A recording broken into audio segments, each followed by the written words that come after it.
Sa gitna ng niningning at walang kapantay na karera ng Asia's phenomenal superstar na si Catherine Bernardo, isang dambuhalang hamon ang muling sumubok sa katatagan ng kanyang pamilya ngayong ikalawang bahagi ng 2026. Hindi na bago sa mundo ng showbiz ang mga intriga, ngunit usap-usapang tila naon siya may pa ang mag-settle down ng actress upang bumuo ng pamilya kay Mayor Mark Alcala. Dahil sa tindi ng mga espekulasyon na nagsimulang bumaha sa TikTok at Facebook, hindi na nakapagpatiis pa ang ina ni Catherine Bernardo na si Mami Min ang usap-usapang hindi umano siya type ni Mayor Mark Alcala upang kanyang maging mother-in-law o biyanan sa hindi malamang kadahilanan.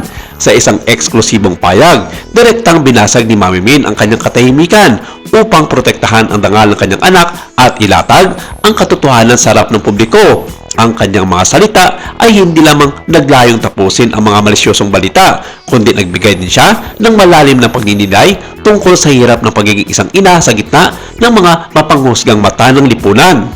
Nagsimula ang lahat ng maglabasan ang mga blind items sa ilang mga showbiz vloggers at kilalang mga insiders na tila hindi umano maganda ang pakikisama ni Mayor Mark Alcala kay Mami Mins at vice versa.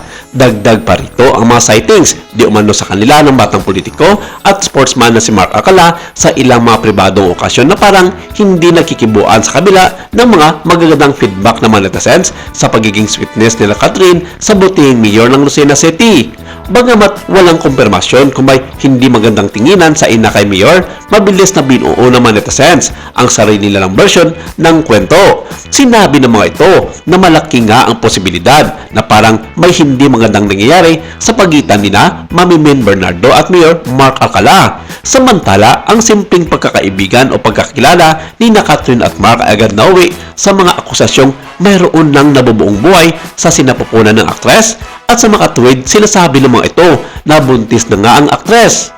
Sa loob ng ilang linggo, naging top trending topic din ang pangalan ni Catherine at Mark. Maraming mga fans lalo na ang mga sumusubaybay sa tambalang Katniel o Katden ang naguluhan at tila nahati ang opinyon.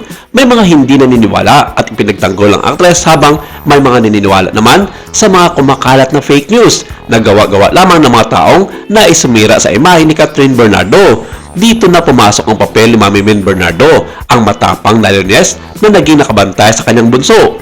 Ang kanyang naging payag, hindi nagpaligoy-ligoy si Mami Min. Ramdam ang diin at bigat sa bawat salitang kanyang binibitawan. Ayon sa kanya, ang isyong pagbubuntis sa isang recycled na intriga na paulit-ulit na lamang ibinabato kay Catherine sa tuwing ito ay nasa rurok ng tagumpay.